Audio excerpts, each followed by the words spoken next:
Welcome to Rockin' Bubbies. How you doing, Matt Lennon? Hey, JP, how's it going, baby? Episode 5. I had to help you. I had to help you out there, man. we're getting deep into it. I've been drinking all day, to be honest with you. Right after 4.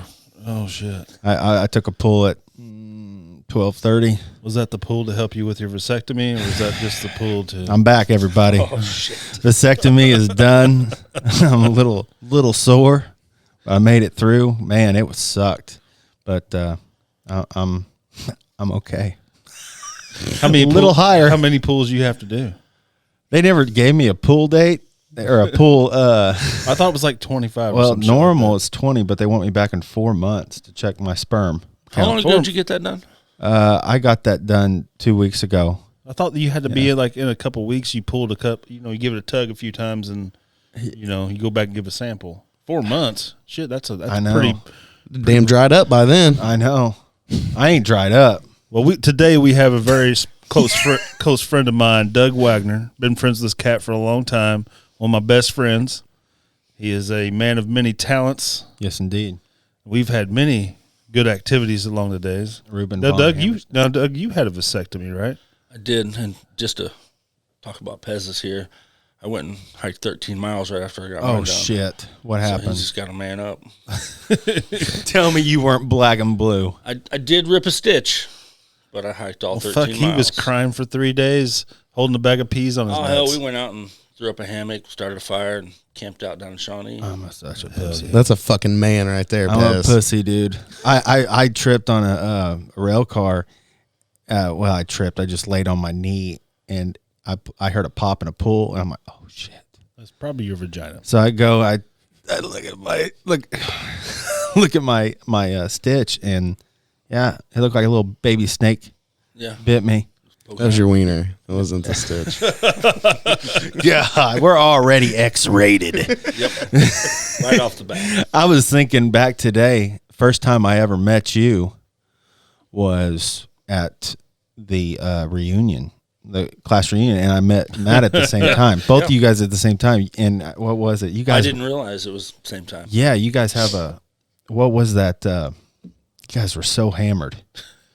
Sure. You guys had a name going around like, we're crashing your reunion. What kind of reunion's this? It sucks. Yeah, we walked in and it was all just standing there, and me and Doug were just, every party we ever go to, we'd just fucking throw down. You guys were probably listening to Nickelback or something when we got there. It was the bad. It was the shittiest reunion. I'm like, I've you guys ever are been having a to. reunion at a country club? This is going to be terrible. There was like It was. 10 people there. It was horrible. Me and him walks in like, we got to spice things up here. It's a nice country club. It is very nice. Yeah. It's really nice out there. It We is wanted to nice. make it a little bit more punk rock Yeah. for you guys. That's Yeah. why we came in and just fuck shit up. So what have you been doing this week? Anything? Me, Yeah, mean- I've had a lot of time to just lay back. had a funeral and shit and worked and stuff, and that's about it. Mm. Pretty chill. I watched this crazy ass documentary I got to talk about, and I was picking up my brother-in-law from Evansville at the airport. Now it's as good. Oh gosh, it's got that guy in it that's on The Notebook. Ryan Gosling. Ryan Gosling. I know sexy Spit that men. out quick. I fucking love him. That's my hall pass. His Pool. movie. Ryan Gosling. His movie, where he's a serial killer. Tell me if you've seen this. It's based on a true story, and should have had this pulled up before. All Good Things. Nope. Have not. Nope. Okay, well, I was sitting there watching this movie. I was just sitting there for about 45 minutes, and I was drawn into it. Didn't know anything about it. Driving home, I said, yeah, Doug, I said, how's, the horror stuff going, blah, blah, blah. And I said, You said the horror stuff? horror, Oh, okay. Just checking. because he's in the horror Two movies very and stuff. different things. He's wrote a few movies, a few scripts, horror scripts, and he said, yeah, there is this documentary out called The Jinx that's about David Marks, and it is phenomenal. I'm telling you, stop what you're doing right now, get on HBO Go and watch it, because it is the most crazy ending to because it's based on a true story. This guy is nuts. He finally admitted to killing. his wife and stuff is going to trial right now. But Right now? It's Is that the happening dude right that now? Is that the dude that dumped his girls in the fucking oil barrels? Shit. no. That shit's nuts. No, that shit is crazy. This is a guy that his family's very, very rich. They're from New York. His brother owns the company or runs the company now. He's out of it. This guy's wife disappeared, and he was getting paparazzi and all this stuff on his butt. And all of a sudden, he's like, I can't deal with all this stress, blah, blah, blah. I'm moving to Texas. And he moves to Texas. This is what it's true story. Dresses up as a woman, a mute woman, and goes about it that way. And something else happens, which you'll have to either watch the movie or watch the documentary. It is a'opening experience. I could not. It was six episodes long, and I was drawn. I watched a less interesting documentary. What'd you watch? So, when the wife goes to bed, we're laying there, and Yeah. I watch something really low with subtitles. Yeah. I read a lot of movies lately, Yeah. and I watched a whole documentary about the Erie Canal and how it was a lot like the internet. And that's about as interesting as that got. What was that on? Probably HBO. Yeah, I watch a lot of HBO. I I watched the Doom Patrol a lot, but I've already finished it. I don't know if you've seen that, but that's phenomenal for a superhero show. Yeah. Have you ever seen the Boys? Oh, love it. Yeah, Amazing. It's great. Yeah. Have you seen the Boys yet? That's good. The direction that watched it. genre is going is really good. Gosh, man, it is One of my favorite new documentaries out, and I didn't realize how much I actually liked them, was the Bee Gees documentary. That was great. Yes, That's so fucking You were good, telling me man. about that. It's fucking great. Even if you don't like it, I mean, I've been listening to Bee Gees holding my cock for 10 days now. Yeah. I don't have to because I got a vasectomy. Where's the ABBA documentary? You Where's mean that a at? sex change? ABBA documentary? Yeah. Yeah. I've been watching a lot of movies, and it's really cool because HBO's like letting you watch movies that they're really shit in the bed from what I hear on Disney and stuff because they're releasing the movies as they should be in the theaters. I'm not super happy about it. No, it's kind of shitting on the industry from what I've heard. Mostly because I have a lot of stock in AMC. Oh, shit. Yeah, but it's brought me incredible. You know what? I brought something on accident here. I got a fortune cookie today. Where'd you go? China House? Yeah. China Man? Maybe I can't find it, but it says something along the lines of like your stock, the stock market will be like your windfall. Oh, you're Which good. is crazy because today I realized I had 1,000% return on all my cannabis stocks. Really? Dude, they're shooting through the roof. I bought these things when they're like $2 and something. They're like $20-some a stock today. Oh, my gosh. I've been making it left and right for the last year. See, Don't touch them. Oh no, I buy and sell. It's only going to get better, especially if the federal government approves it. I'm doing good. some company I was told to get in. It was Marlboro. Marlboro has a company that they're trying to invest in the weed market, and I dove into that for a little bit. I'm still in there, but I don't know. It's doing. They're gonna start making Marlboro greens. That's what I'm saying. Yeah. I don't think I'll buy it. I don't know. If it's got a filter on it, no. I mean, it just seems kind of not for me. Yeah. Well, but yeah, Matt. What's What are we doing here? what, No.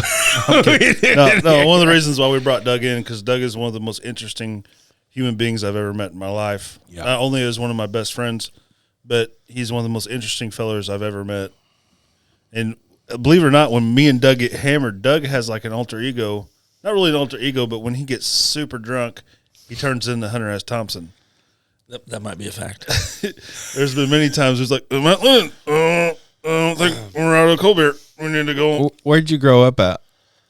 Kind of all over. I moved around a lot as a kid, kind of school to school to school. Yeah. I did my high school up in Olney from 8th grade up, so that's like where I really Right. did the majority of my schooling. You know, a good 5 years there. So that's the most I remember doing at any one school Oh wow. up in Olney, and that was good for me. Hell yeah. So what'd you do after school? Well, so I actually got kicked out of school my senior year. I mean, I was like a punk rocker, you know what I mean? And Yeah. I went into school. I remember back then, you know, I had blue hair. And if you had blue hair, they just send you home. Like, you couldn't have it. Mm-hmm. Like today, like kids got like crazy hair. They go out to school, nobody bats a fucking eye. Right. Like, you're fucking welcome. We did that for you. We paved the freaking way. We did that for you. Fucking punk rock rights. Yeah. I had like a fucking mohawk all shaved in the sides, but it was like pulled over. It was all blue. And I remember they were like, well, you can't come back to school until your hair is a normal color. And I was like, well, fuck you. This is permanent hair dye. I'm going to be gone for like a while, right, until I can dye this back. And they're like, well, just so you know, this year, if you miss 3 days, you fail a whole semester. Oh, shit. 3 unexcused absences was a whole semester. I thought that was crazy. So I did miss those 3 days. I missed like a whole week. So they failed me, so I didn't go back. I was like, well, fuck you. Like, I can't. I'm not going to go back in a whole another year, Yeah. So I was like, well, I'll just go get my GED and fuck it all. And so then I just started hitchhiking.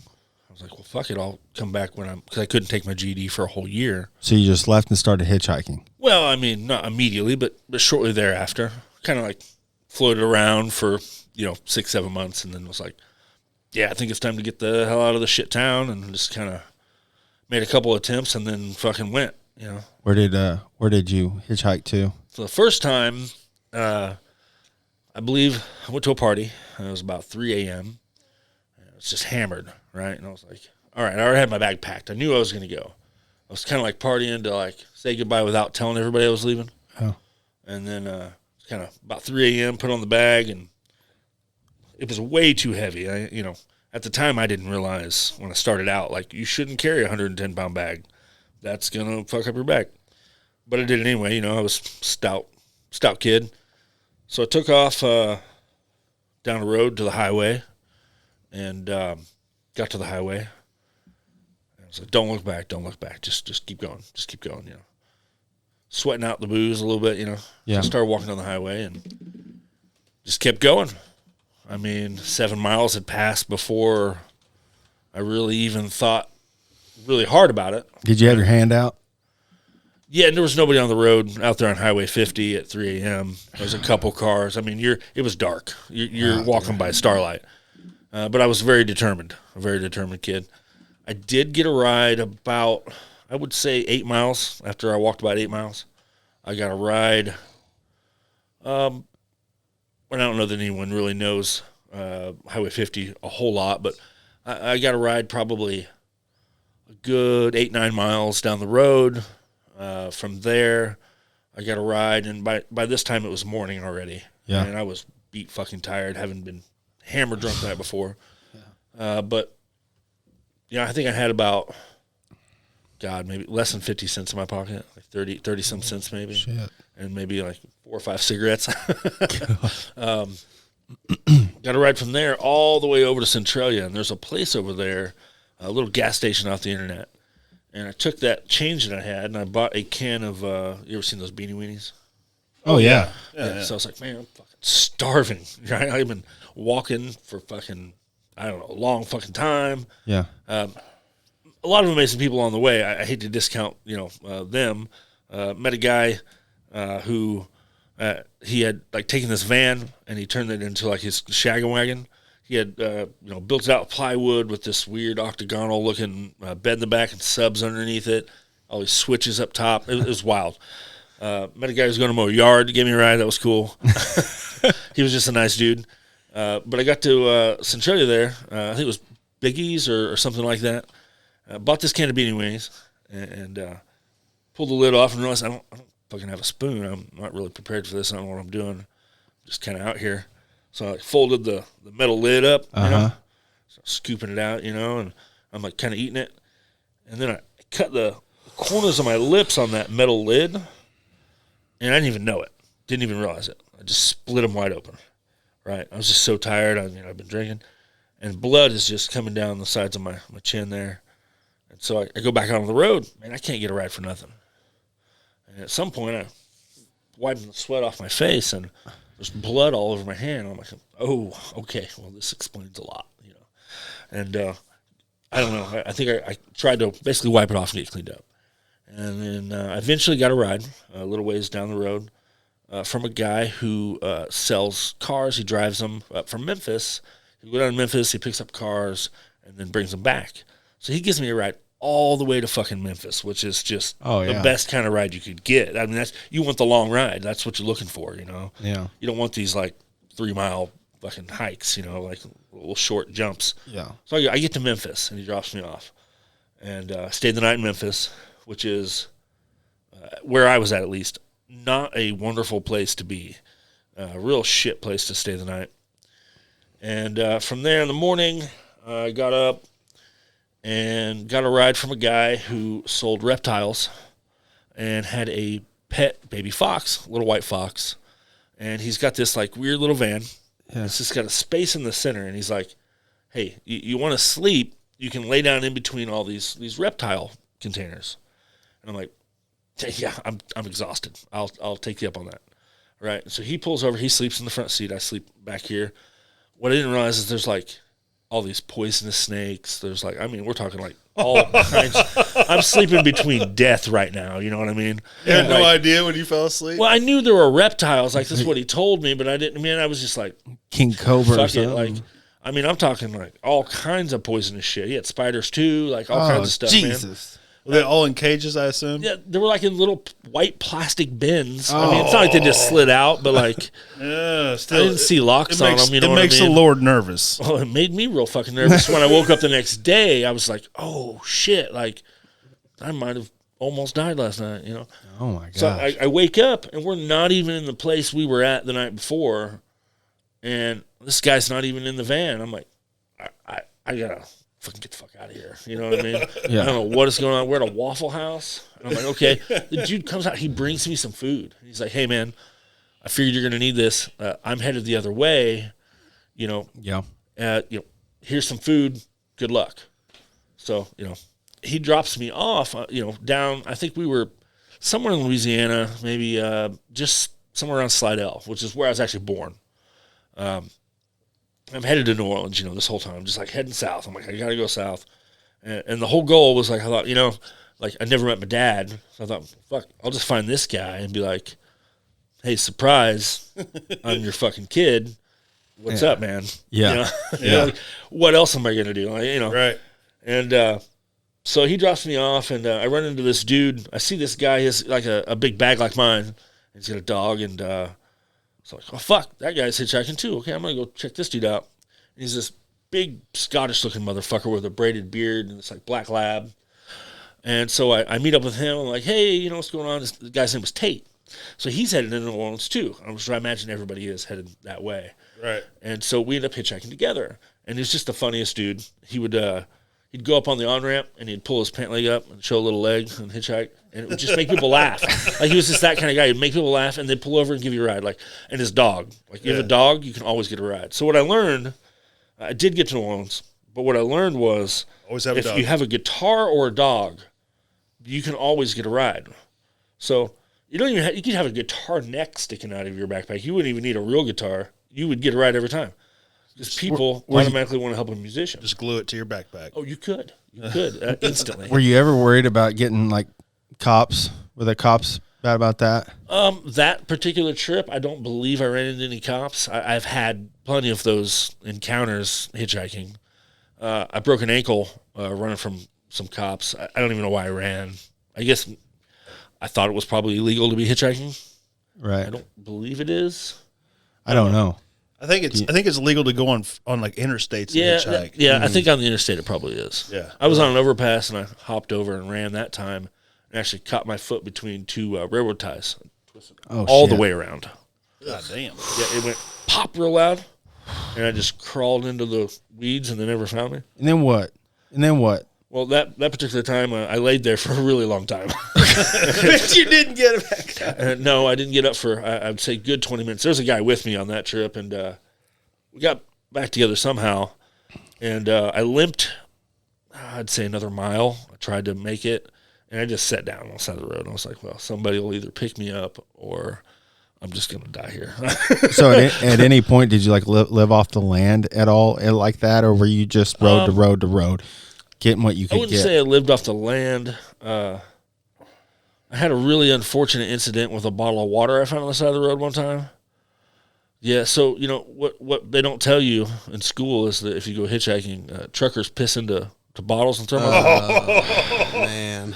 So I was rules walking, of the road, bud. Yeah, I mean, you learn the hard way sometimes. I'd been walking somewhere in Kentucky. I don't even know where the fuck I was. That's your fucking first mistake. You don't pick nothing up on the side of the road in Kentucky. Dude, I've been Drinking walking piss jugs. for, I bet I've been Fucking walking trailer park boys. 6 hours, and I had nothing to drink for like 2 days. Oh God. Just dehydrated. And I see this like fucking glint of sunlight off a bottle, and I'm like, oh sweet Jesus, it's water. It's aqua. Savior. You didn't even care what color it was, did you? It was clear. The sun had probably made it clear. I don't know. It was I don't. clear. I don't think Well-hydrated so. trucker. I don't think I so. can't even tell you for sure it was piss, but it didn't taste like water, so it didn't stay down. So, yeah, I mean, probably piss. Yeah, because I'm a very hydrated person. Then, yeah, because I've seen a bottle of water that's been there. I mean, the label was like bleached, almost gone. I think it probably been gosh, there man. 2 years. Who knows? Yeah, the sun oxidized all the yellow out of it. I'm sure. I'm sure it did. That's a real thing. I'm not very smart. I don't know. I'm not a assume that's what peologist, happened. but I don't think that's how it works. I saw there's a bottle of pee ever since I worked at CGB out there by the tracks that has been there for 4 years now. How do you know it's pee? Because it's yellow. What else would be yellow in a bottle? Dew? Mountain Dew? Lemonade. No. Lemonade. I'm talking about orange. Sorry, orange. It's orange? Like a Well, that dehydrate. could be sun-kissed. You could be orange drink. Okay, well, I'm be gonna a go lot pick of up that things. bottle that's been sitting there. I'm gonna have you take a sniff of it. And I mean, that is probably the way to figure out what it is. yeah. Use your nose. I think you should Follow your probably- nose. I think you should. We should make a bet. The nose and always pay some knows. money to drink it. Okay, I'll go pick it up. Pick it up, bring it in, All right. and we'll fucking get some money. Don't bring it in. Record it. I'll I record it. don't want a fucking random 4-year-old pee jug in here. Stinking up the place real bad. I mean, I We're want not chugging piss jugs in here. All right? seriously. I'll give Pez take your $100. fetish somewhere else. This is a business. He's got standards, guys. So on that first hitchhiking trip you were talking about, you talked about you guys got down in New Orleans. You met up with a guy named Tate. Yeah. So where did you guys go from there? So we just end up getting dropped off near the riverfront. And it's an amazing place because down around the French Quarter, I mean, there's just people plying their trade everywhere. I mean, you can do magic tricks for money, people fucking spinning fire, blowing fire, fucking everything you can think of that's like a trick, people are doing it for money. Painting, I mean, which isn't a trick, but like any kind of trade or skill you have, you're going to find a way to make money off of it. Mm-hmm. I knew a guy that used to sell interesting facts for $1. Right? He would say, hey, I'll sell you an interesting fact for $1. And if you've never heard it, you don't have to pay me. And people would be like, all right, sure, it's a fucking $1. And he would just make money like that all day, just off tourists, just constantly. Like I fucking heard all them fucking things. So I would do like really shitty magic tricks, which I mean I had a few decent ones at the time, but I was nowhere near as good as some of these guys, and make enough money to like either buy some booze or a little bit of food, and I just kind of lived like that for a while, floating around and in abandoned places where we would stay, and it was kind of amazing. Were you ever scared? I mean, relatively, yeah. There's always an element of danger. I wouldn't say I was like terrified. Yeah. At that point, I had already hitchhiked 1,000 miles when I was 17. I mean, got fucking balls of steel at that point. You're like, fuck, I made it down here. I didn't do anything. Do you have a knife or anything on you? I probably carried a knife. I don't really remember. Yeah. I would say I Just loved in knives case. back then, so I still do. But I would say I definitely probably had a knife. Yeah. Damn, man. So you guys would go find abandoned houses or buildings and just At one point, the best squad I probably lived in, this dude had he was doing plumbing work for this guy. He would like work for him like once or twice a week, and he would let him stay in this like really shitty apartment. It was like a bunch of apartments, right? And what was kind of cool about it, it had this big fucking hole in the floor. There was a couple of them, but one of them looked straight down in the walkway that you'd use to walk into this kind of courtyard to come into the apartment area. So if like cops were coming, they would like be able to see that. We had no plumbing, no water that would run, which is odd since he worked and did plumbing for the guy. We had no running water. Yeah. Whatever, it's fine. It was a dry place to sleep. And dude, the craziest stuff would happen when we had a guy break down the door one time looking for crack. And we're like, yeah, that guy don't live here anymore. I don't know who you're looking for, but it's not us. I mean, you had like 30 people sleeping on the floor. I mean, you have like 30 fucking people in this one bedroom apartment when there was no furniture or anything. You know what I mean? Like there there was a bed in the back room that whoever had the squat slept in. But there was like no furniture. You know, 30 fucking people just staying there overnight. Like you go to sleep and there'd be like 10 of you, and you wake up and the whole place, you got tiptoeing over people trying to get out. Oh my goodness. But it was cool. Like, I mean, it was like a community. You know what I mean? Everybody kind of, I mean, not really looked out. We'd bump smokes and share booze, and that's about it. So when did it happen that you decided to come back? Well, What made it happen? What made it happen, more or less? Okay, so it's kind of a fucked up story. Bring it down a little bit here. Okay. But so one day, I'm just smoking, chilling, had a few drinks, just chilling at the squat, and this girl comes in. She had stayed there. She was dating some other dude that lived there. She comes in just screaming, crying, just bawling, right? So 3 dudes had raped her in an alley. And so the guys that, you know, her old man and his best friend both pick up their backpacks and a brick, and they put them in the backpack. And I just run out with them. Because these guys have befriended me this whole time. Like, you know, they looked out for me. So I go with them. And they're just fuming mad. Like, you're going to find these guys in New Orleans, right? Like, they're gone by now. And we're standing there, and I happen to have about a half pack of cigarettes at this point. And I'm just smoking. I give them cigarettes, and we're just standing there, like, you know, they're just freaking out. You know, she's bawling, you know, crying. And this dude walks up to me and asks me for a square. So I give him a square.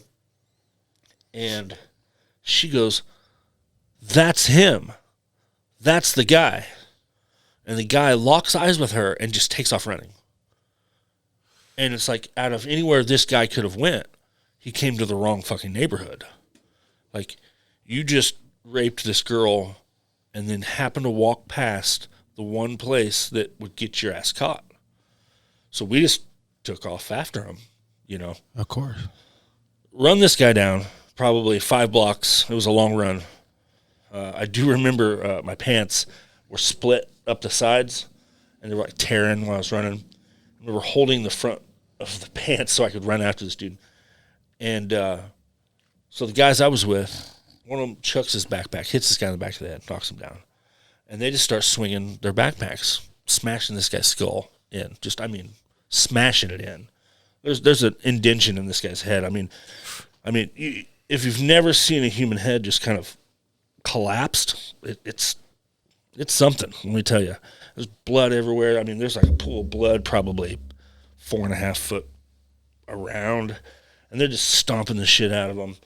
And then the cops came, and in my mind, I remember it like they just ripped ass around the corner, slid around the corner, and cops are everywhere and took us all to jail.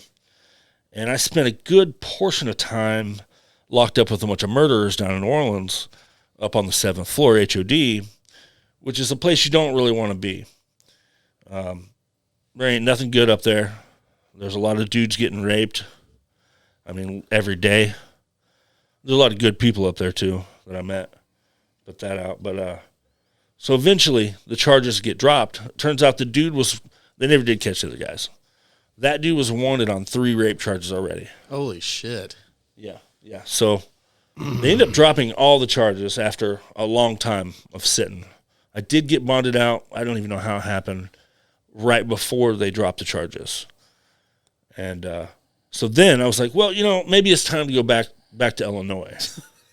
I was like, that's kind of been a wild ride. Yeah. Well, it's not my last time going back there hitchhiking, but it was for a while.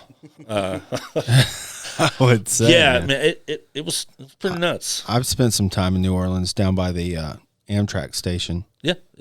When I've taken that train. That's a good train ride. Yeah, good train ride to Carbondale. Oh yeah, yep. And that's how I would go back and forth offshore for quite some time. Wow, man. I see you've seen some stuff, bud. Yeah, that was pretty wild. You think any of it's changed you? Oh yeah, absolutely. What do you expect? Well, I yeah. mean, you grow up. You've changed. So, I attribute my ability to be happy anywhere to hitchhiking. Yeah. So if you can live with almost nothing, you can definitely be happy when you're successful. Oh yeah. So I mean, I wouldn't trade it for anything. saw a lot of crazy stuff, did a lot of crazy stuff, but in the end, it's made me better now. I mean, as a father, as just a friend, Yeah. it makes me better at my job in weird ways, in the sense that like I have the determination to do whatever I want to do. You know what I mean? If I decide to do something, like Probably I know I can do that. It probably helps you be able to deal with people especially being in the service industry, dealing with people with bad fucking attitudes. And Oh, yeah. I mean, Because now you manage. Yeah. Yeah, You're a manager. Yeah. I work with people, and it's no issue at all. You know what I mean? And see, and when I met you and you told me all the story, you didn't tell me all this, but the first intentions of thought is, you're a very smart person, very, very smart person, and I got that off you pretty quick, and that's all I got to say. Well, I mean, educated, maybe I went to college, but I think educated more in life than it's taught me more than college did. You know what I mean? So you went to college? I did, yeah. Where'd you go? So I went to Kaskaskia and then finished my college online.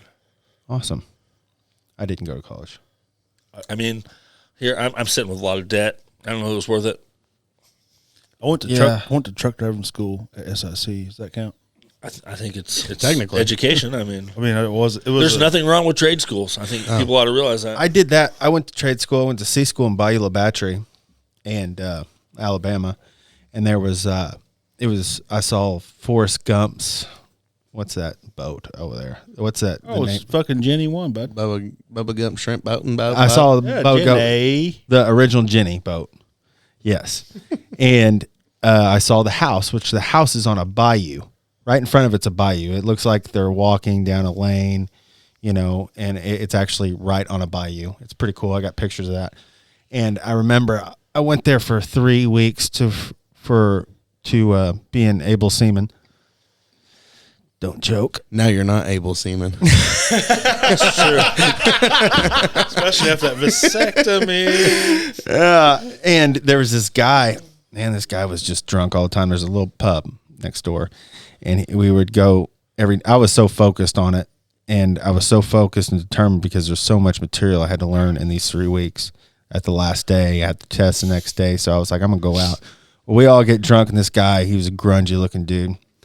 He had like an 80s style to him, and he was, denimed up.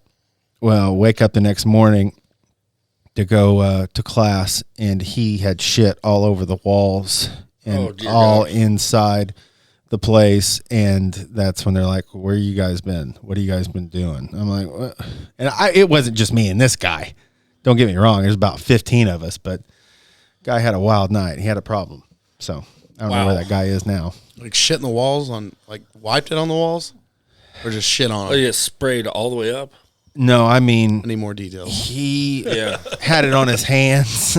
He was rubbing it on the wall. okay. He was That's- caveman painting. That's fucked He up. was caveman painting is what he was doing. Pretty fucking So, weird. I was a butcher for a little store in Carmi or McLeansboro called Food Park.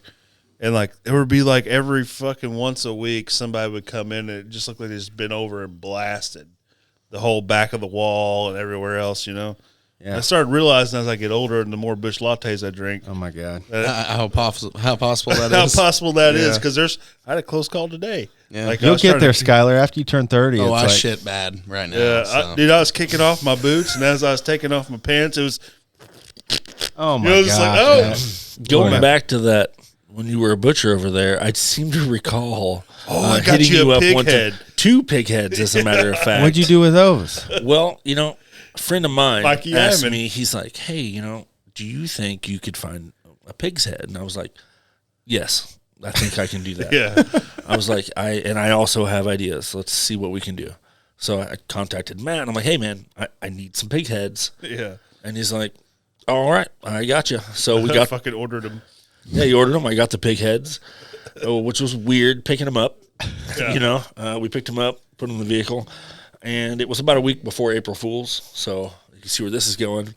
So we go and we strap one of the pig heads to a guy's truck, and then put bungee cords in its eye sockets and then strap it down to the hood, right? And then on this other dude at his house, his truck as well. That's what it was. And what I didn't know was by chance we had pranked a friend, and then one was random, right? Yeah. That random person was an ex-boyfriend of this other guy's girlfriend, just by random chance. Oh, wow. And he never found out who did it until probably now. If you heard this podcast, I apologize. I hope it was great for you. But yeah, it wasn't Mikey Iman, was it? No, it was actually it was Rob. Rob. Yeah, dude, there was a great story about pranking Mikey Iman. And Mikey did the pictures in here, man. What was that? He's a great dude. Yeah, I saw him today at the barbershop.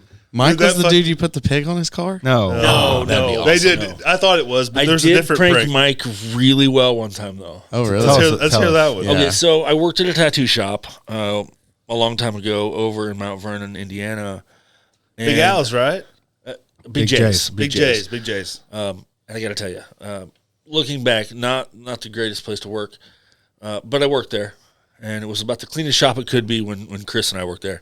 We cleaned the shit out of that place. But I'm standing there, and it was just really not busy. It was like a Monday or something, right? And there's just nobody coming in. And I'm looking out the big picture window, and I look over, and I see something moving, like kind of like half a block away. There's a goddamn chicken walking up, and it stops right at the road. And I'm like, guys, you're never going to believe there's a chicken getting ready to cross the fucking road. I'm like, how fucking weird is this, right? You know, here we are in the middle of Mount Vernon, Indiana, you know, like, what are the odds? And I'm like, we should probably catch that chicken. So everybody's down. Nothing's going on. I mean, nobody's busy. There's no tattoos or piercings happening. So we're like, fuck it, we're going to catch this chicken. So we kind of like surround it, and we like chase it through an alley into somebody's backyard, and we catch the chicken. Did you ever like have Rocky going through your head like, if you could catch this fucking chicken? No, but I should have. You could eat lightning and crop thunder. I wish. So we caught it, you know, and I'm carrying this thing back, and it's like pretty chill. But when we get back to the shop, we're like, well, what the fuck are we going to do with it now? You know, like, we've caught it. Give it tattoos. So, I mean, that's probably not legal, but yeah, you're right. But Chris is like, you know what we should do? You're right. We should go get a chicken harness. And I'm like, well, I don't know where they sell those. And he's like, I'm going to go down to the co-op. So he goes down to the co-op. No. And there's like this old dude in there that runs the co-op. And he walks in and he's like, hey, I need a chicken harness. And he's like, just sold out of them. Just totally dry. What the hell? And he's like, just sold my last one. and so the guy just totally without, you know, a look. Just Billy Bob came got that last one here earlier today. Right. So he's like, well, what about a small dog harness? He's like, over there, you know. So he gets a small dog harness, brings it back. We put the wings through it and put it on a harness. And then he like brings a leash too, you know, and we chain it up outside to the bench. And we don't really get out of there till like 11 p.m. So it's just like hanging out outside, and I go out and check on it every once in a while. And like people would come in, and this chicken would start to chase them. Like it had somehow established its territory. Guard dog chicken. Like I saw this one chick almost piss her pants, screaming in terror over this chicken chasing her. So we close up. And I'm like, well, what do we do with it now? And I'm like, we should take it back with us. And he's like, dude, you're not putting that chicken in my car. I'm like, what if I put it in a plastic bag? Right? I could leave its head sticking out, and we'll just like, if it shits, it'll be in the bag. And he's like, all right, but you're holding it. I'm like, all right, deal.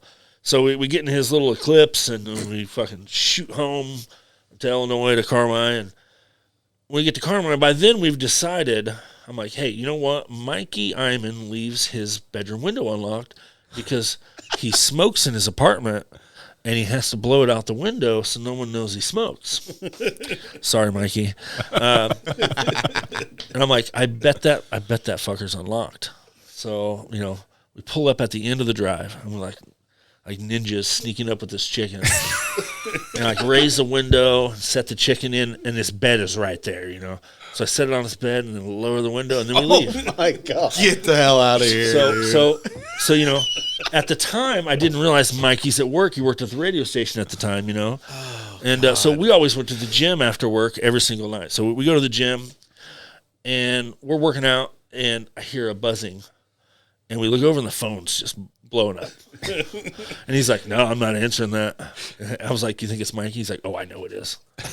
So Mikey's calling. We just finally we answer, and like he'd call, like, what's up, man? He's like, thanks guys for the chicken. And we're like, what do you we don't know what you're talking about, man. Like, we're at the gym. Why would we have a chicken? He's like, I just can't think of anyone else who would put a chicken under my bed. But I'm like, we have no idea what you're talking about. And, oh my God. So he kept that chicken for about a week or two, and I thought he was just going to keep it forever. I don't know what he ended up doing with it, but they had it for quite a while. I remember going to a party over there, and he had a dog, and he had to keep the chicken in the crate. And then I don't know what happened to the chicken after that. But, yeah, so that's the prank on Mikey. Oh, my gosh. Oh, Mike. He's funny. I went to school with him. He would push the amp when I played bass for downtown for middle school. He pushed the bass amp. It's pretty. He's always. It's crazy the transformation he did in high school, or after high school. No, dude, he does some amazing shit now with that. Yes, drone. he does. Yeah, he does. He's a really good dude. Yeah. I like Mikey. And he's another thing about him that I like is that he's doing something that he wants to do. Oh, I know. It's awesome. That I was talking about that last podcast. If you can do something that you really like to do and make a living at it, there's nothing better. And man, I've thought about the kind of work he does with film and photography, and I thought, man, like I could go down that road, and I'm like, man, for me it isn't there, because I want to do what I want to do. Because in a profession, you have to kind of work for other people, right? And I admire anyone who can, do what they want to do and also be happy, like creating for others. Like that's an admirable thing. Yes, and you Speaking of which, you do that. Yeah, I was just getting ready to say that's a good point to bring up some of those pictures that Doug's been working on. Doug, you're getting ready to be showcased in London. In London at the Coningsby Gallery. Wow! So we're going to pull up some pictures of Doug's photos he takes. How'd you get hooked up with that? I just entered a photo contest. That's awesome, man. I mean, not really allowed to. I just submitted to a Smithsonian magazine as well. I don't know if I won or not. So where'd you get the eyeball at? I bought it online. I buy a lot of specimens online from different people. Wait, that's a real eyeball? That particular eyeball isn't real. Oh, that's awesome. The skull is real, right? No. No? Some of the other skulls are real. Some of the other specimens are definitely real. The skull isn't, and I wanted it specifically not real because I want to be able to paint on it. You can't paint on a. You can, real? but I don't want to ruin one. That's pretty badass, though. That's With that one, I cool can. work, it cost me $25. I can throw dirt on it. And, do whatever I want. That's cool. Like I get involved. Like I recently did some pictures for a band. They're wanting an album cover, and I haven't released those photos yet in case they use them. And I went and dug a bunch of holes. And first of all, I shot a bunch of fucking shit for these guys, just trying to say, hey, is any of this something you want? Mm-hmm. And so the guitarist is actually Dave Quick, who I was in a band with years ago. And man, Broken Circle is the band. Yeah. And he was really wanting something with the earth, something with the earth. So everything was frozen here about a month ago. Yeah. And I'm like, Dave, everything's fucking frozen. I can't get you any dirt, And I'm like, so I was like, fuck it, you know what? I'm going to. So I went out with a shovel into the woods and started digging a bunch of holes to try to get like some fresh dirt and then start getting the shots that I wanted. Yeah. And I'm down on the ground. I took a piece of cardboard, so I didn't have to lay in the snow particularly. But I'm like laying in the snow, like taking photos, trying to get like the perfect shots. And Right. yeah, I went that far, like My goodness. traipsing out in the woods and fucking 6 inches of snow to try That's- to get some. I don't know if they're going to use those or not, but I did it in case that's what they wanted. So we'll see if they use it or not. Heck yeah, dude. So you played in some bands.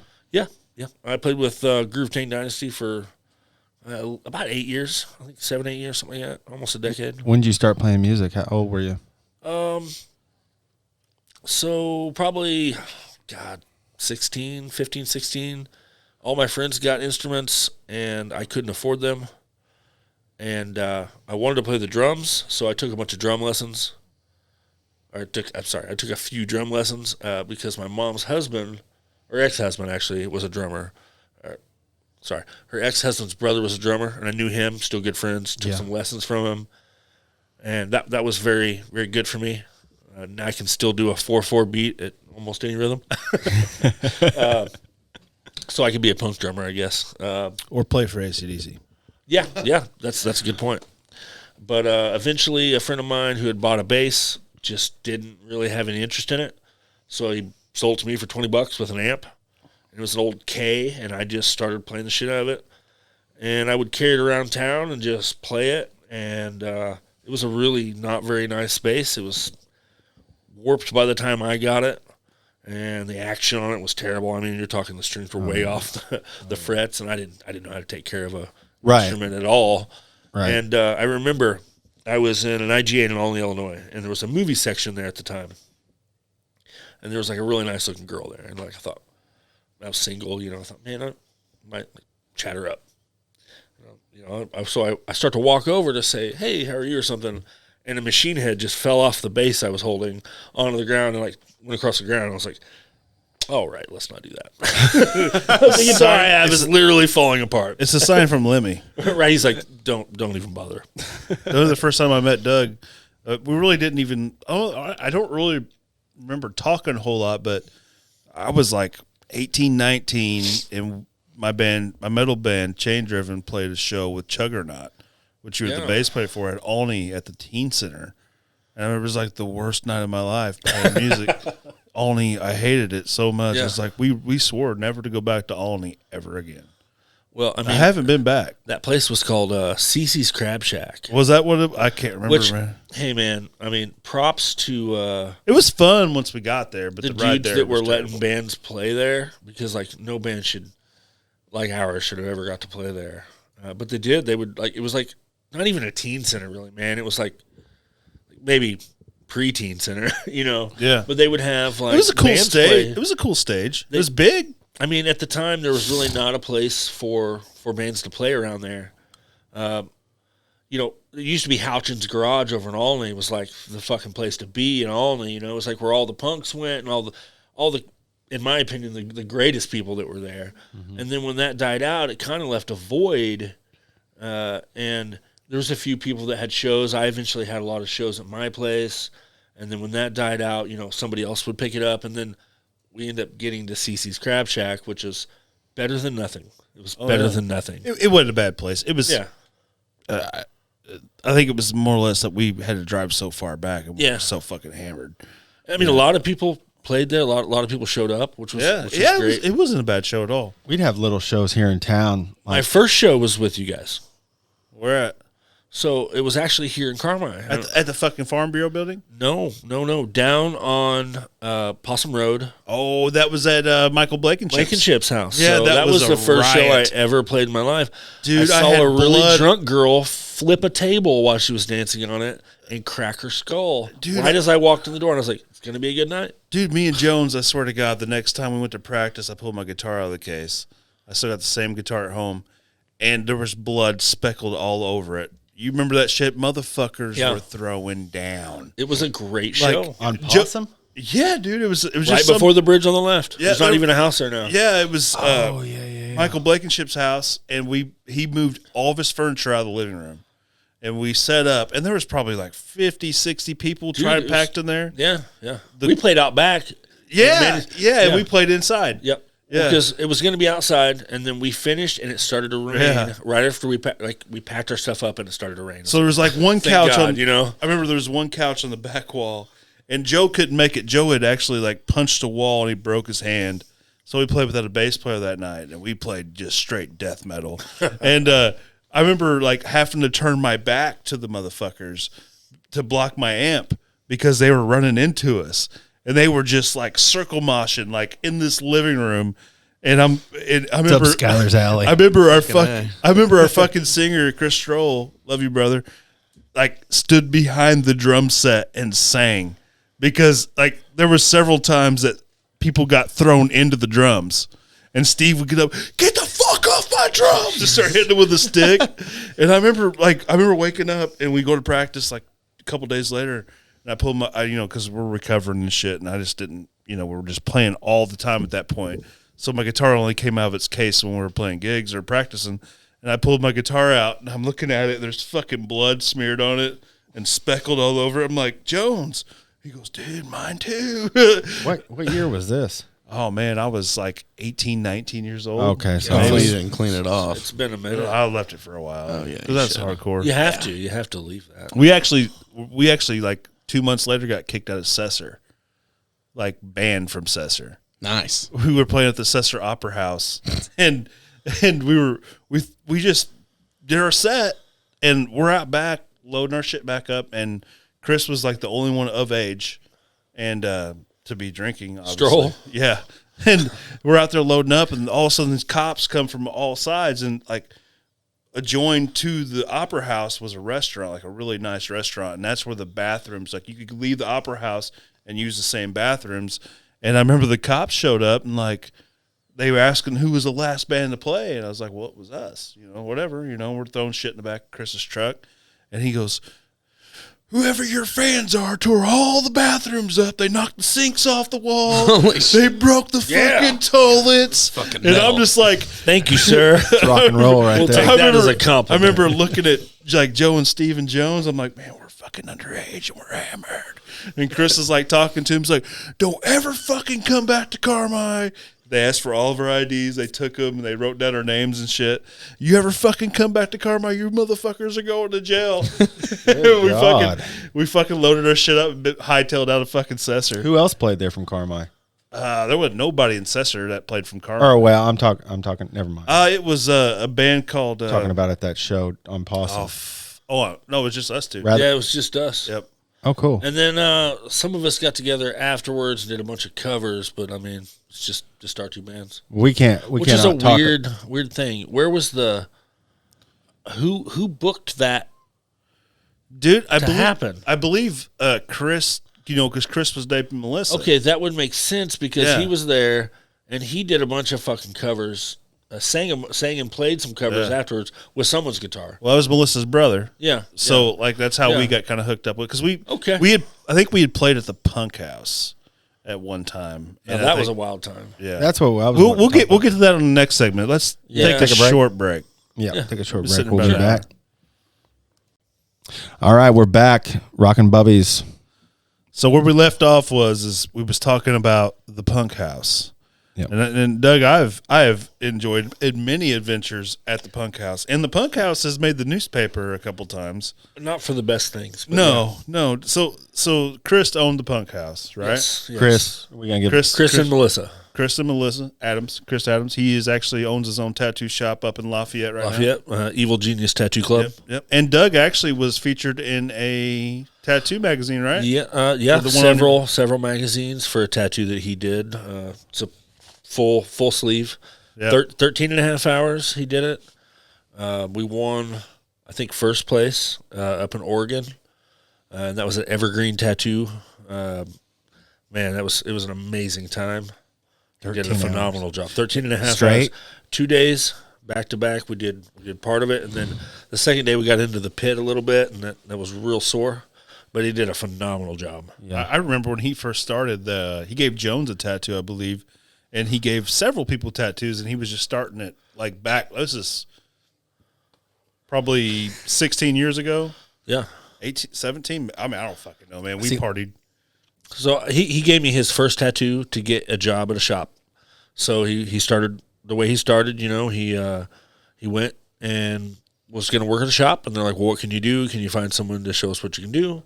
He said, "Call me up," and he gave me this rancid tattoo I have over here, and it took about 3 hours, and it's not real big, but it still looks good today. It is. I can feel it. It's a little thick, but he nailed it and got the job. So. Oh, yeah. And then went on to tattoo a lot of people after that. He's got a style, his Yeah. own style. He's like a watercolor, ain't it? He's one of the first people to do watercolor.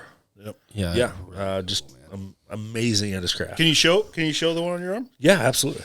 Skylar can get the camera on that. Yeah, just that one right there in front of you. Yep. That one right there. Oh yeah, There's that.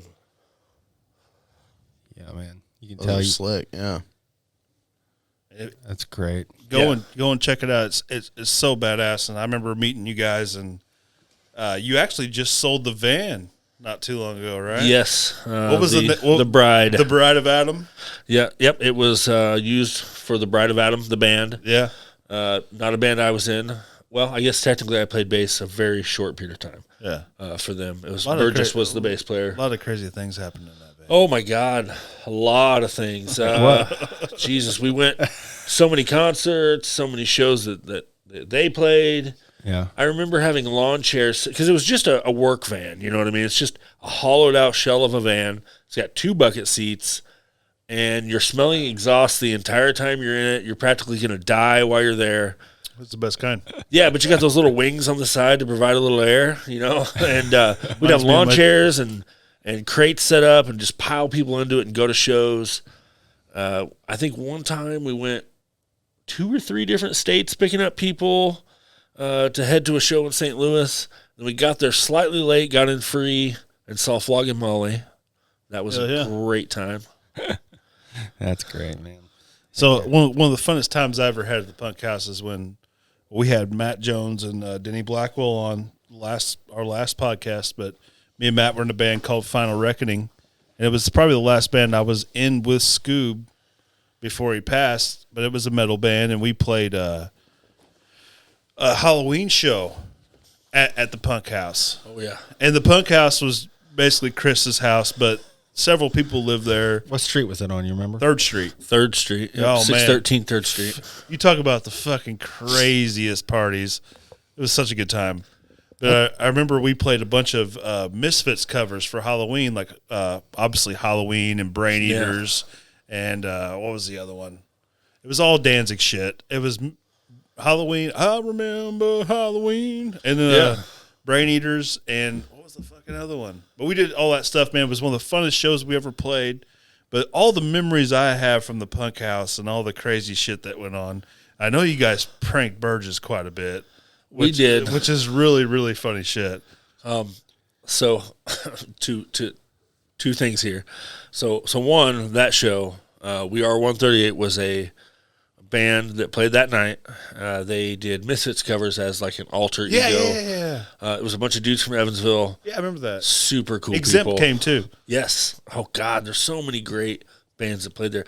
They actually got set up to play the first leg of an Asian Men Records tour. And Kepi Ghoulie was there. Bomb the Music Industry was there. All these amazing bands. Lemuria was supposed to be there. I think they had Car Trouble. It just the Queers were there. So many great bands in this little punk house. But on Burgess, yeah. So Burgess had an aversion to onions. I'm sorry, Chris Burgess. He had a what? He had a what? An aversion to onions. He hates onions. He hates the way they smell. Hates the way they taste. Doesn't want anything to do with them. Like, it infuriates him to be near You don't onions. tell a punk rocker that shit. Yeah, you shouldn't. I mean, well, look. So, you live with a bunch of dudes. We're all punk rockers. Something's bound to happen. Yeah. And we all like to prank each other. I don't think Burgess even pranked us. I think he was probably, unfortunately, a victim there. But Chris and I went to Walmart, and we bought, like, a lot of onions. I don't know, 12 or 13 onions. Like, good size onions. Like the white ones. Like the fucking smelly, make you cry onions. And we started juicing them. We started smashing them. We spent a good 3.5 hours just getting all the sustenance we could out of these onions and collecting it. And then we had about 3 or 4 left that we just chopped in half. And then we rubbed all those on door handles, all the handles of his dresser. We put them in with his socks. So we thought, I bet your eyes were like watering. Yeah, from joy. We put him in his pillowcase. We put that juice everywhere you could think. And he wasn't home, of course. And then, I mean, it got to the point where we're like, God, what else in this room can we coat in onion? Like, God, we're like, really, we're done. But we did it anyway. We just kept going. And then he got home, and he went upstairs. And then suddenly we just started hearing things like smash against the wall, and slamming here and there. And so we didn't dare go up there. We're like, he'll murder us. And so we went outside. Probably an hour later, we were smoking a cigarette and drinking some beer. And we're standing out on the carport. Well, his window is like right up from there. Yeah. And out of nowhere, these onions start raining down upon us, and he's screaming at us, like pelting us with onions, and they're hitting us. You motherfuckers! Just like I mean, enraged, hitting us with onions. We couldn't help but laugh when it was all said and done. It's funny now. It wasn't as funny for him. Yeah, he's amazing. He's a very good bass player. Oh, dude, he's one of the best bass players I know. Like him and respect. Scoob are the two best bass players that I've always thought were just so phenomenal. Yeah, I've personally known. Yeah. I've known some people that have like little tics like that. Not what would you call that? Just would you call it? It's Like a phobia almost. phobia. Yeah. I know a federal prosecutor. I'm not going to give his name, but he has a phobia about the top of a ketchup when you Didn't nod. when you don't when you don't you name shame when you don't shake up the ketchup bottle and it just Oh, the water? the water. So I hate that water too. Mustard really is the one that really. Mustard's bad too. This guy Mustard's real bad. gags and he'll gag. Fuck, I don't like fucking the juice from a mustard coming out of my. I don't like juice from anything coming out of Well, no, but That's I mean, not good. This guy's dry heaving. Oh, that's pretty bad. Yeah. I mean, I don't do that. I just fucking get another bun. This guy, he pretty strange. actually sat with John Gotti one time because he was over here. John Gotti was Marion. over in Marion for quite Was some he? time. Yeah, and he I knew what he was. He finished his sentence, died up in Joliet, right? was it Joliet? No, I think he died in Marion. Man, Marion was it like Marion? the next Yeah. max security after Alcatraz closed down. Yeah. I always thought it was Joliet. Is that right? Yeah, it's something Yeah, close I to mean- that, yeah. Dude, there's actually a great podcast called Skyjacker, and it has basically anybody that was in Alcatraz when they built the Marion Federal Penitentiary, the maximum security penitentiary. That's where all the bad motherfuckers went. And these motherfuckers who were the American skyjackers who back in the 70s used to skyjack 747s, they actually had a chick hijack a helicopter and float down on top of this in the yard, and these dudes were trying to escape. That's happened more than once. Yeah. It's fucking Where crazy. people have lifted people with choppers. It's a great listen. Great Like listen. that's what an escape, not right? to like listen to our podcast first, please, and thank you. Imagine But you're if you locked have- up with if a you guy. if you have time, listen to American Skyjacker. And if you are from American Skyjacker, please sponsor our podcast. We would like your money. Sponsor our podcast with your podcast. yeah. Whatever you guys have sponsors, tell them to sponsor us. But he sat down with him one time because there was a killing on his floor, and he saw it happen. And he walks in, I guess, like where we're sitting, and he says, "You're going to tell me what happened." And he goes, "I ain't telling you shit." However, John Gotti says that, and he says, I forgot, he cussed him out or something like that. He said, "Bullshit, you're going to tell me fucking everything you know." And he told him everything. I mean, but I would feel nervous as shit. Well, John Gotti was a Chicago mob guy, right? Oh, yeah. I mean, dude, his wife. Who the fuck you? You can go eat a fucking pizza. Yeah. Forget about it. I watched Sopranos. You ever watch Sopranos? A I never did gabagool. watch the show. I've never seen fucking love it. Godfather either. You ever get questioned by the FBI I have one time. or a cop or anything? I've been questioned by a cop. Have you?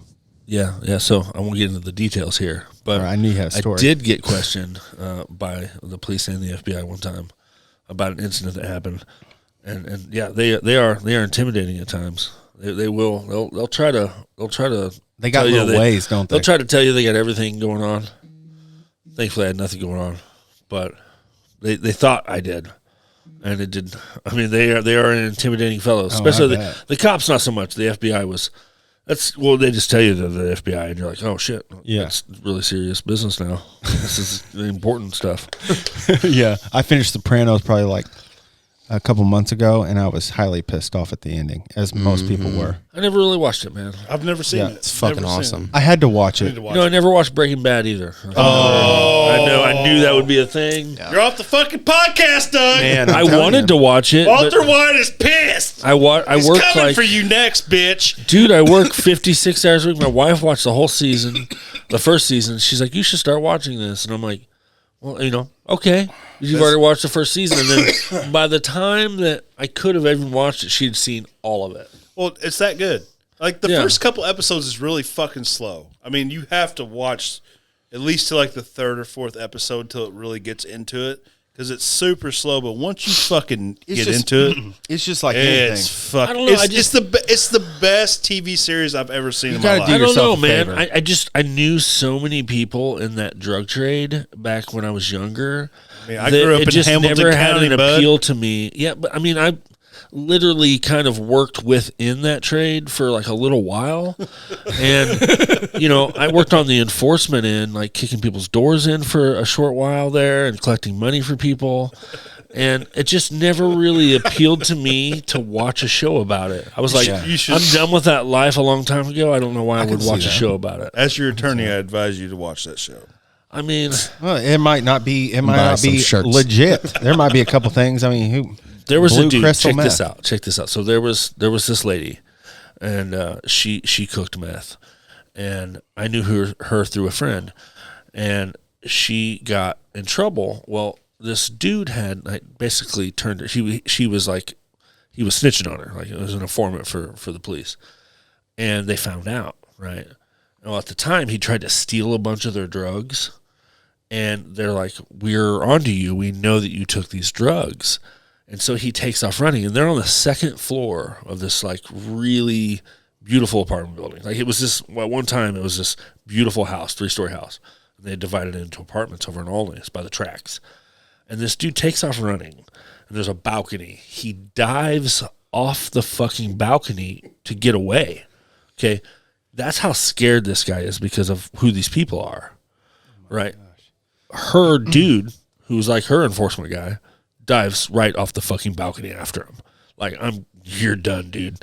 And catches the guy. And they all end up going to prison. But those are the kind of people that were like running shit back in the day. Like they didn't give a fuck about anything. Like there's stuff that probably happened here in Carmi and White County, but the things that were going on up there in Richland County in the early 2000s were beyond any scope of things that were happening here. I mean, it was... We were Capital for a minute, and I don't know who took over that. but I'm now it's telling all you, over. it was wild. Oh, Like, I worked with a couple cats at a previous job, man. That was they would tell me stories. They would like, dude, I like Snicker bars, so like I would get a Snickers out of the vending machine, and this cat, I'm not gonna say any names, but this cat would be like, don't leave that. If you ever go to prison, bud, and you see a Snickers bar on the top bunk, don't eat it. I'm like, what? Oh, why would I not eat a Snickers bar? What's a free Snickers bar? Because you'll be his bitch. And these cats run one of the biggest, circles around in the county that they were in. And they were just like, yeah, man. He goes, you don't even fucking know, dude. don't take that gift. I would be fucked. Yeah. Because, I mean, it's hard. And if you're in prison, like, I would never wipe my ass. What? Ever. Oh God! No. Why are you talking about that? I'm just saying. No, dude, because then it's like a wolf. I smell it. Are you really gonna say that the on this smell, podcast? It probably just hold you down and make you take a shower. Really? Yeah. Why not? I don't know. That I just feel like that's so far. Is it- Actually, man. We went talked too about far, huh? cum doorknobs last week. Yeah. I don't What know. were you worried about? You ever seen someone Hey, like snort we're getting cum? any sponsors. Wait, anytime soon. what? While Hold we're on the pump subject. the fucking brakes. What'd Have you you ever seen someone snort cum? Not purposely. I heard cum doorknob. I just thought I would throw that out there because that's a thing. Not purposely. Well, I mean, if you accidentally ever see it, you'll be impressed. totally went. Can I get a backstory on this here? I'm interested. I'd rather Skylar not. stops him. Pump the fucking brakes. Look, Google is your friend. Google's your friend. Compliments of Tim. There's lots of it out Oh, there. you've seen some shit, haven't you? The streets were wild. I've never seen a dude snort cum. No, but I know what I'm I doing didn't when I say go it was home. a dude. I mean, Yeah, what the fuck? Why was dude the first thing? I hang around Pez a lot. Ah, true. sold. Yeah. Anyway. You know, nope. Everybody's real serious about that shit. Did you see that? Yeah, we all just calmed the fuck down on that one. Yeah. Like, yep, that's the thing. Took a hard left turn. Yeah. I ain't got nothing on that. I don't even know where to go from there. He said, wow, I did it once after a Blink 182 concert. Well, see, come on, man. Where are You, you? you don't like any of that pop punk bullshit, do you? I don't listen to the Goo Goo Dolls. I saw them live. They're pretty good. I know you did. I knew I could smell it on you. No, I mean, I think there's. Did you ever hear their very first stuff? Yeah. Either Dizzy Up the Girl is the album. Like That's not the before very they first. put out the album? No. Like, I don't even know if they recorded. I mean, they obviously recorded it. It's on YouTube. But I don't Gosh, know if it's Matt. on like a disc or like a vinyl or anything. Dude, their first stuff is like really raw, crazy kind of punk rock stuff. Like, Isn't that crazy? How really weird. how Yeah, things then change? and then like they snorted one line of cum and they became what they are now. That'll have an effect on you. Yep. Yeah, I talked Messes about with your before. brain. I mean, I started MXPX, Blink-182. You started MXPX? No, I started listening. That's what got me into music. It'd been cooler if you'd started MXPX. I know that would have been cool. You didn't have a lot of money right You've now. heard of MXPX, haven't Yeah, they're like a band, right? you? Yeah. No, I've heard them, yeah, of course. Yeah. No, but I mean, that's You still like Blink-182? if it's. Yes. I don't respect them. What do you think of that California album? It has Matt Skiba from Alkaline. Matt Skiba's ruined it for me. Oh, God. You like Alkaline Trio, though? No. No, so you don't like them. I don't like his voice. Oh, shit. See, I think Tom. you know, what's it? The other guy in Alkaline's got a little bit of a lisp. Does he? I didn't know that. Yeah, I can't think of what his name is, but I like all their stuff. I actually kind of like the California album. It has, the vinyl. Let me tell you this: coolest vinyl I ever bought was a Blink-182 vinyl, that California vinyl, because See, I never him went that when far. you harder open than it a up, rock. it's a pop-up vinyl, Oh, that's cool. like a skeleton, like couple pops up with a Cadillac and with a sunset behind them. Like it's a pop-up that's vinyl. cool. Never seen anything like it. That is neat. Next coolest vinyl was probably Queens of the Stone Age because it came with Villain. Came with like 14 fucking That guy's art awesome. prints. Oh, man. Love yeah. Queens. That's why vinyls are so cool because they come with the cool shit. You can't Yeah. get that in a CD. Oh, for I don't sure. think they get enough credit for what they've Queens. That Queens is awesome. I fucking love. Yeah, it, they're a dude. badass band. And that's what I miss. I remember going back in the day and me and Steve and the guys would always like go to Main Street Records in Mount Vernon and buy albums, and we would listen to the entire album. And there's so many people that miss out on such good songs because they have the ability to just pick which ones they want to play. Like we didn't have that ability. It was like Yeah. You listen to an album. yeah, and then the next week when we got paid, we went back and bought another one. Yep. And a T-shirt, like fucking bad. The ability of a band to write a good album, start to finish, is dwindling. Yeah, You it's still almost have it, lost but now, man. Yeah. Really. I mean, it's a select few of people. Well, It's all about the single now. Yeah. yeah, it is. anymore they just pop out a couple songs. They play this hit, then a couple weeks later they pop out something else, Yeah. and it's just lost its. I think luster, it'll get man. back to it though. I mean, honestly, because vinyl sold more this year than anything. It's back in Walmart. Did you see Yeah, that? they sell, and they have decent vinyls. Yeah, and I didn't not- look through them, but I saw it, and I'm like, that's weird. Yeah, they have decent ones. They I have bought hardly Rage Against the any- Machine. At Walmart? No Testify was there. Yeah, That's Fuck yeah. wild. yeah. I think the biggest regret I have being younger, not to get off that subject, was stereotype for music. Just not listening to it because somebody else said that was ridiculous or that was gay or whatever. You know what I mean? Yeah, yeah. And it turns you off I think at a young age you get turned off of that, and it really scars you up whenever you get out and you actually give them a shot. You have to give a band a shot. At least Somebody make listen you to it. snort cum when you were a kid. Yeah, I mean, because if you're not, you're doing yourself a disservice. Which, on that subject, did someone make you snort cum? Did you guys have hazing when you were in school?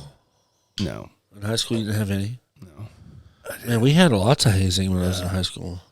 There were like people making people push pennies and shit still. No. Isn't that weird? Yeah, that's real weird. Like, hey, man, I'm going to make you fucking push a penny with your nose across the floor. We did like, what football. a weird thing. We did in football, but not Yeah. like school. Yeah. Like we had quite a bit. Like I remember one time this dude was like, "Hey, I'm gonna make you push a penny across the floor," and I was like, "Good luck." And he was like, "Definitely could have beat my ass." You know, he's like a senior and I'm a freshman. I'm like, "Good luck, man." Oh, dude, You got 1 year. Oh, yeah. I've been in a few And fights. then I was in ROTC in high school, and these two dudes were like, "Wow, we're gonna get you, man. We're gonna make you push a penny." And so, like, I don't know where we're at, some kind of fucking event in the gym. And they're like, they threw a penny on the floor, and they're like, "Push that penny." And I kicked under the bleachers, and I go, "Are you out of pennies?" Because that one's gone. Foiled again. Right. And that was it. Like, they were just like done. They were like, Snort my "Fuck." cum. Yeah, see, they didn't try that one. All right, plan B. dang, man. Give me 5 minutes. I told you we should have brought some cum. No, I've been in a few. I mean, that would turn into a fight, wouldn't it? Well, you think it would, right? But when typically I find with most bullies, because I grew up with a lot of them in my life, because Yeah. when you're the new kid, everybody wants to fight, Yeah. and they usually just punch you in the face. But when they don't, it's when you stand up to them.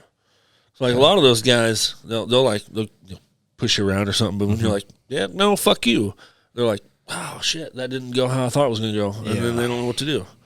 I did this bad thing in high school. Got to put them on their back foot. I was dating this guy's. Sorry, we're cool now, but I was dating this guy's ex-girlfriend from Grayville, and we were at the Dairy Queen parking lot, and he worked at Dairy Queen, and his vehicle, he'd shave his head, and he was, pretty much. Wait, he shaved his head in his vehicle? No, he shaved his head. He was a skinhead, what you would call skinhead, and I shave my head. yeah, you do, man, every day. Does that make me a skinhead? So I took. I don't think it does.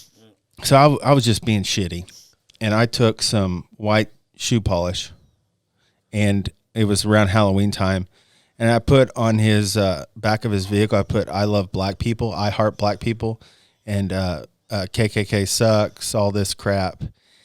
And dude, shit hit the fan in high school. I was a senior. Well, no, I was a junior. Shit hit the fan. The guys went after me.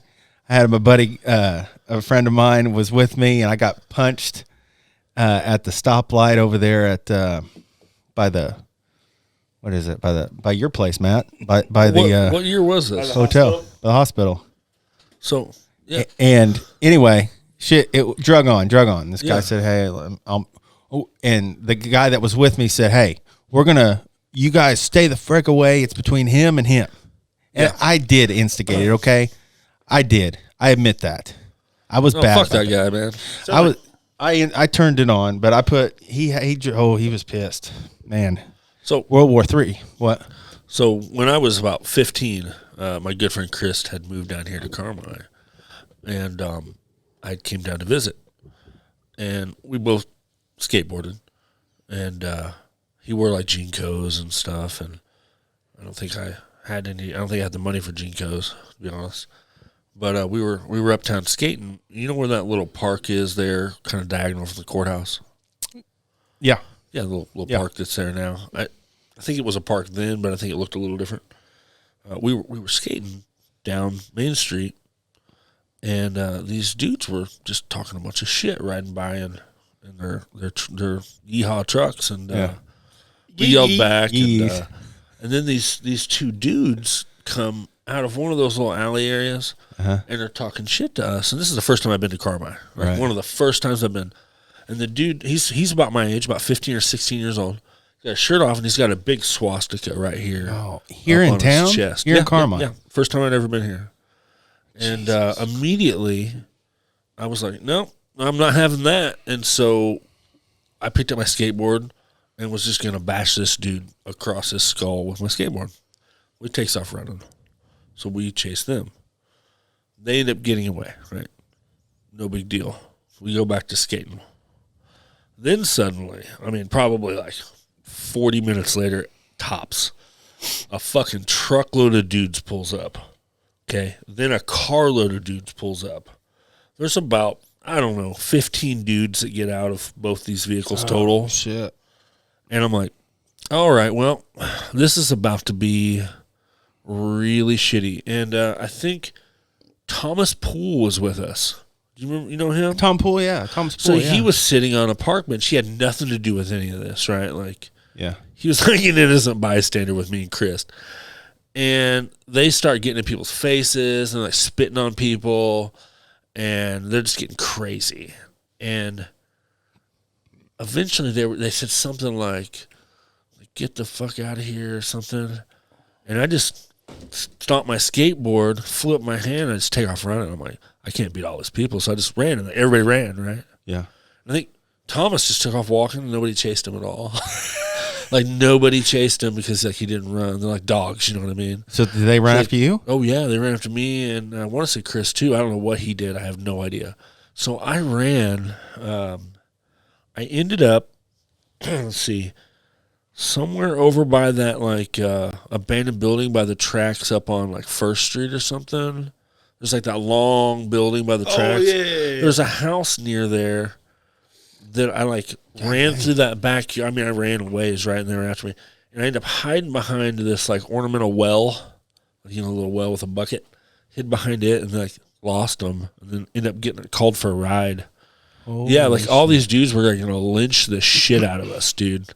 Oh, my gosh. It's wild. I met the guy. We met up at Walmart parking lot when Walmart parking lot was a thing. Oh, yeah, I remember that. And I beat the shit out of him. I'm sorry, but I beat the shit out of him, and he was on the ground, and come on, Pez, kick him. I kicked him a few times. I felt bad about it, but that's my Felt bad about it? Well, he was on the ground, dude. He was done. You know, I'm not. You standing back up. Yeah, It would be on the ground again. yeah, it just was not good. No, I get it, yeah. You know, I show a little. He game over. You know. But, So I dated a girl a long time ago, and her dad told me this. If you ever want to know that you beat a man's ass, pull your dick out. Because if he's on the ground and you pull your dick out, he doesn't know what you're going to do with it. And if there's any fight left in him, he'll get the fuck up. Okay? I have a story to concur. come on. What do you got, Matt Lennon? So when I was a kid, man, my brother was pretty nasty back in the day. I was playing Sega, like Sonic the Hedgehog with my buddy. My brother's best friend was also my best friend. We lived up in Santa Ana, Illinois, and somebody had disrespected my brother's girlfriend. And my brother used to have this long hair, you know, half Mexican, half Indian dude, 6'3", just a big dude. And I was upstairs playing Sega, and Chris's brother came up. Hey, dude, your brother's about to fight Tommy Kanowski. Tommy Kanowski. That was his name, Kanowski. What a great name, right? No, seriously, though. Like, my brother gave him his nickname after this fight. So I run downstairs, you know, I'm like, my brother's going to fight. You know, he's 7 years older, 8 years older than me. And my brother was just walking real slow. Hell, you want to see that shit, right? You've met Mike, you know. Oh, yeah, I love Mike. Yeah, and so Mike's walking real slow, hair down here. He's like 100. We had a harmonica battle. Yeah, I'm sure. And Mike's walking down, and Tommy's sitting there, and Tommy starts talking shit. Mike just decks him. Tommy goes straight to the ground. Mike grabs him by the belt buckle and the shirt collar, picks him up, slams him, pulls out his dick, and pisses on him. Oh God! And I'm just like, That's how you know. and I was like, True story. "Whoa, what the fuck just happened?" So That's like, how you know. So like years later, I mean, I'm like 18, 19 years old, and I never asked him about it. That's the first time I realized I'd never fight him. I'd never fuck with my brother again. Right. So I was like, "Hey, Mike, why did you piss on Tommy Kanowski?" He goes, "Well, I didn't have to shit." Oh my God! Nice. And I go, "What do you mean?" He goes, well, what's the most degrading thing you can do to a dude? He just degraded my old lady, so I'm gonna degrade his ass. And he didn't. Yeah. And actually, when Mike hit him that first time, it broke his tooth sideways. Hell and yeah. for the rest of this dude's life, he was called Snaggletooth. Hell yeah. Swear to God. What's that? They shouldn't have been a bitch about it then. Are the phones ringing, Skylar, for sponsorship for this podcast? Yeah. Probably off the Snaggletooth. hook. Pornhub, come Fix your shit. videos. Snaggletooth. No, it's cool, man. But yeah, we all have stories. Yeah, I that's once right. hit a dude. My good friend Sean was there. I had dated this girl, and I heard he called my girlfriend a bitch, right? And I was like, I'll find that motherfucker. You know, like, he's got it coming. And it only, like, I remember it very clearly. The very night the Walmart had shut down, I was like, there. Goddamn. I had went to Walmart that night. Didn't even fucking know that they were closing to open up like a new super Walmart. Like, I'm so out of touch with things. I go there, the doors are locked. And I'm like, fuck. As I'm walking back out, somebody says, hey, man. A friend of mine is like, that dude Chris is out there. That Chris Kinney dude is out there that was talking shit about your old lady. And I'm like, bet. So I walk out there, and he's standing there, and I was like, hey, motherfucker. Here I am. You want to say that again? And I kind of look back at my buddy. I turned around. He likes to say that my knuckles came from the ground. But I spun around and I fucking hit that dude so hard. Blood just fucking went everywhere. Knocked fucking 3 of his teeth out. It actually powdered the fucking hinge on his jaw right here. You know, they wired his fucking jaw shut. And so he was a runaway at the time from like fucking California, right? Oh my God. And so they wired his jaw shut and he couldn't talk to anyone. And they had to send him back on a fucking bus home because he was a runaway. But he couldn't tell anyone he got on the wrong bus. And they sent him like somewhere totally different across the country. He ended up like fucking, I don't know, 900 miles away from where he's supposed to be. That's where he got dropped off. He couldn't fucking And talk. couldn't tell anybody. And at the time, we didn't have cell phones. So it's not like you could like text somebody. Gosh. You'd have to like write a note or no sign language. So in the end, that guy got what was coming to him. And then some. Has anybody got to post it? Don't call my girlfriend a bitch, right? That's what I mean, that was the moral of the story. He was actually the guy I was with when I broke my ankle hitchhiking. I knew him for a while, right? Like, okay. yeah. So The same guy you broke his jaw? yeah. Yeah, I never told me that story, Doug. Yeah, I mean, there's a lot of them. One of A lot my of trips. favorite one was Cookie. Because Cookie used to party with us all the time. Yeah, he was an all right dude for a while. His name was Cookie. So, man, he just he didn't know how to hold his liquor, and he would start just groping on ladies at the bar downstairs at the punk house. And one particular night, he had been grabbing every girl's ass that was around. Somebody brought it to my attention, and we told him. I told him, "Hey, man, that won't be tolerated. Take that shit outside, or take yourself outside and just knock it off. Like we're not gonna fucking have that." And I was trying to avoid all kinds of conflict at first. And I always try to avoid the conflict. Like if I can make somebody leave first, that's good. I never want to fight first. Fighting is always second. But he came back downstairs and was being very aggressive. And by the time I heard about it, I was upstairs. I went downstairs. He wasn't there, so I went outside, and he was standing there. And I walked up pretty quickly and kicked him straight in the chest. It's a front kick right in the chest. And said, "Hey, motherfucker, you got a problem? You going to fucking touch people? You want to fucking go, or you going to fucking leave now?" Said he would fucking leave. So I left it at that, right? Well, a friend of mine comes out the door. He was like, "Oh, man, I don't want to fight, man. I'll leave, Yeah. It wasn't no problems. Like, I mean, I had just like straight front kicked him like 4 feet fucking back. Like he was not wanting any problems. Well, a friend of mine came out and said something, and I happened to turn my head, and this son of a bitch comes up and sucker punches me right in the nose, which is why I have this very characteristic fucking broken nose right here. Deviated septum. Yeah, well, it was already deviated, and now it's much worse. And so my fucking nose was broke, and I was like, "You fucked up now."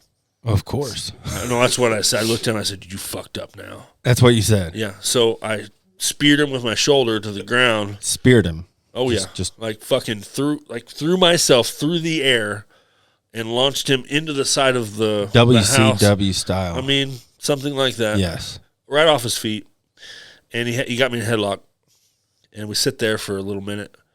And he had a real good grip, man. He's a pretty muscular dude. And I was having a little trouble getting on the headlock, but I was like, I would relax a little bit. And I would kind of wiggle. And then I would try to pull my head out. And then I couldn't. What he didn't have was a good spot around underneath my chin.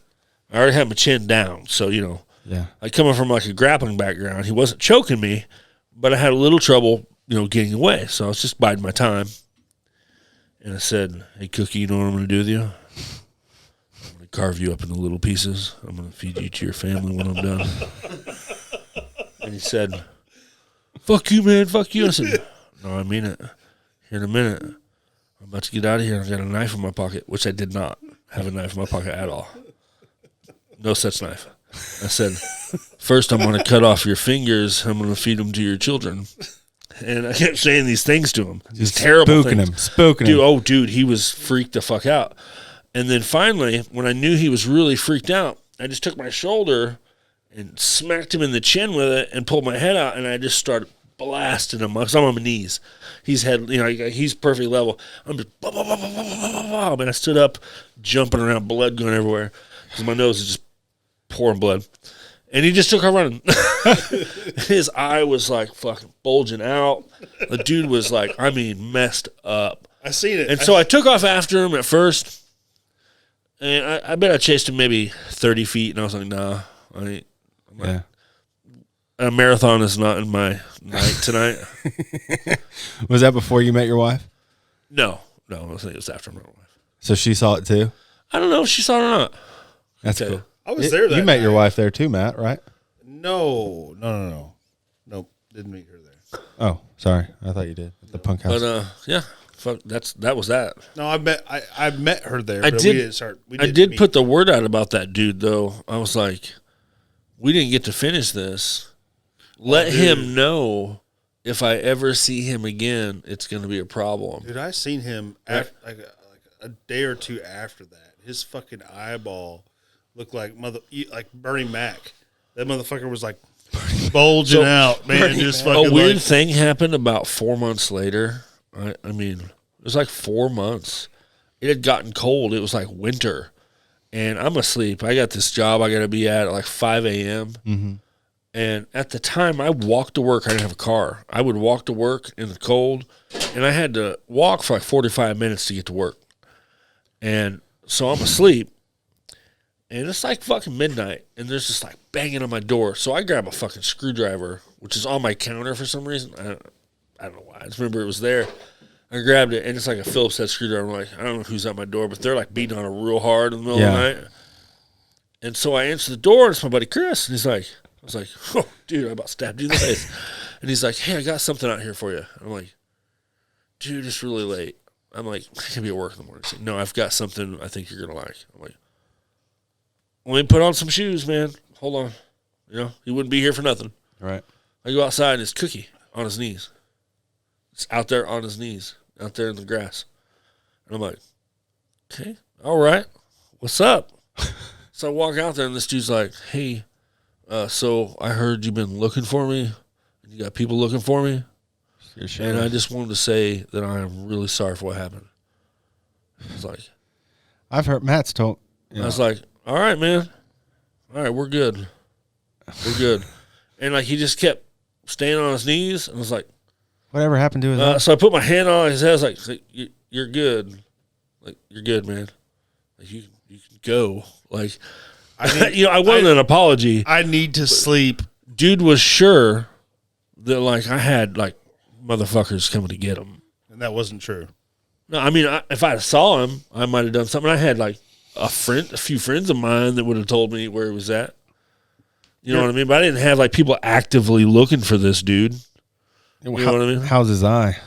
I mean, I ain't seen him since. I don't know. Oh, it's been It was forever. dark. I couldn't even see his eye then. I don't even know. It was like midnight, man. Golly, man. Like I don't even know. I was just like, I just want to get this over with. I want to go back to bed. See, I'm not a fighter. I'm a vagina. I don't fight very well. You know what? The important thing is that you don't want to fight, but you will if you have to. Yeah, when it comes down to it, I get really anxious before a fight, though. Just be prepared if you have to fight. That's the but important golly, part. dude. I don't think women. I mean, golly, I haven't been in a fight. I almost got in a fight over at Cisco's. Yeah. About threw it down. It got stouted up. Want to get in there. He was drunk. And me No, and Zach were Recently? sober. No, this was last year. Oh, shit. I just got a little flame in my ass. I was drunk. There was a bar fight. We just got done playing.